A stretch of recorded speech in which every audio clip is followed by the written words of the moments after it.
Bolehlah sini macam meriah. Lambat sikit buka puasa pukul 8. Assalamualaikum. Berapa orang?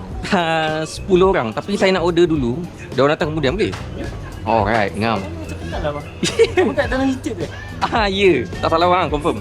Yeah. Saya nak order set A dengan B. Yang promosi tu kan?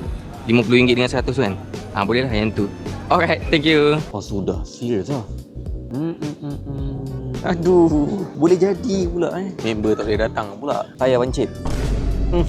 Time ni lah nak kena tayar pancit. Tapi benda dah order. So kalau macam tu, video kena teruskan. Ini set talam RM50. Ada chicken chop, nasi goreng 3, lamb, pasta dengan meatball. Lepas tu adalah salad. Tak makan semua pun, mentipu lah makan semua. Cuba try test je. Meatball. Bismillah. Meatball sedap. Bukan sejuk beku. Fries. Macam mana tayar dia orang boleh meletup tu? Tak ada nak buat macam mana. Try nasi goreng dia. Nasi goreng dia pun sedap. Ni makan ramai-ramai ni best ni. Hari ni aku ditemani dengan kucing. Nak cing? Spaghetti.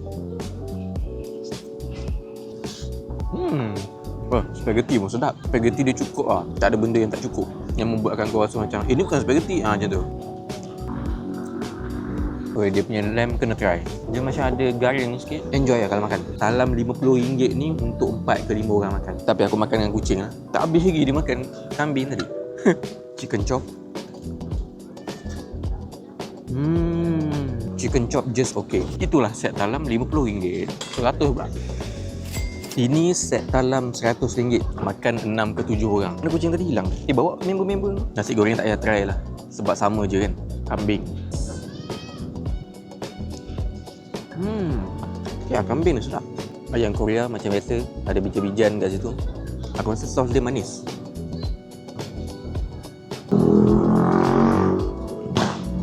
Pedas, manis. Macam ayam Korea. Tapi tak kepedasan dia ni kalau budak-budak makan habis lah. Kau tengah makan, budak-budak menangis. Kafe ni dekat Jalan Kebun. Kalau nak pergi sini, jalan dia agak mencabar sikit. Sebab dia kedalaman. Parmigiana. Ayam chicken chop yang disalut dengan cheese. Bismillah. Wow, not bad. Aku rasa aku punya trademark not bad lah. Sedap. Enjoy ke makan? Ya, cing. Daging tadi aku bagi tak habis-habis lagi. Kau mengunyah ke apa? Ramen cheese. Semua sedap. Tak ada apa yang kurang. Yang kurang hanyalah kawan. Nak bungkus boleh? Boleh. Banyak sangat? Alright, terima kasih. Selamat berpuasa.